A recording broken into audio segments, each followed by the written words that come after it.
So, how did the American dream of owning a home turn into a total global nightmare? Let's break it down. It all started with something super familiar, buying a house. But a chain reaction was about to kick off. Back in the early 2000s, the US housing market was on fire. Home ownership was hitting these record highs. But a boom like that needs fuel, right? And a lot of it. So, where did all this money come from? Well, the key thing to know is this banking glut. European banks were pouring billions into the risky US housing market. Wall Street saw all this demand and, well, they got creative. They needed to make more mortgages faster. First up were mortgage-backed securities, or MBS. They bundled thousands of mortgages together for investors to buy. Then things got even more complicated with CDOs. You can just think of it like a fruit salad of debt.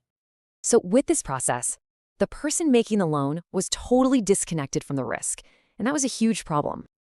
And what did they feed this machine? Risky, subprime mortgages. And as you can see, a lot of them. With all this risk flying around, a whole new market popped up, betting on whether it would all just fail. They called it a credit default swap, and it was basically an insurance policy on these loans.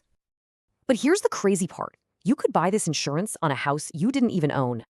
And this market for side bets, it absolutely exploded. We're talking $57 trillion. Trillion with a T.